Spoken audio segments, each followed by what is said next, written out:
Hello everyone, welcome to my new video. In this video I'm gonna show you how to get Duik Angela in After Effects. Let's start. Okay guys, now let's search for Duik Angela in Google.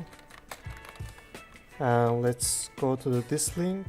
Now let's go down and click here to get Duik Angela. And in the next step, let's click here. And click here to get Duik Angela for our After Effects. Okay, as you can see, it's already done, and now let's click here. Okay guys, now select this WinRAR and right mouse, extract to Duik Angela. Okay, now select this folder and go to scripts and script UI panels. Select all these files and right mouse, copy them.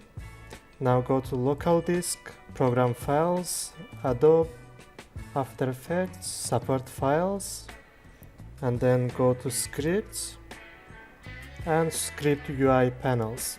Now right mouse again and paste the files that we copied to here. Now let's press continue and press this checkbox to do it for all of them and press continue again.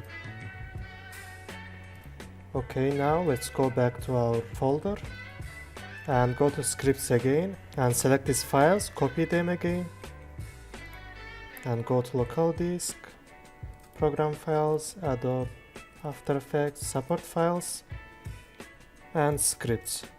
Now let's create a new folder and name it as a Duik Angela and click OK and go to this folder and paste the files that we copied and press continue again. Okay, now let's go back to again Duik Angela folder and select these tools. Let's copy it. You can also copy it with Ctrl+C and go to local disk, program files, Adobe After Effects, support files and scripts. And now go to our Duik Angela folder and copy it to here. We can also copy it with Ctrl+V and press continue. Okay, now it's all done. Now let's check it in our After Effects. Okay, now let's create a composition and call it test and click OK. And now go to window and as you can see our Duik Angela is here. Let's select it. Okay, nice. And as you can see our Duik Angela is done, so you can use it in your animations and etc. So guys, thanks for watching my video. Please don't forget to subscribe channel and leave a comment in my video. See you in your next videos.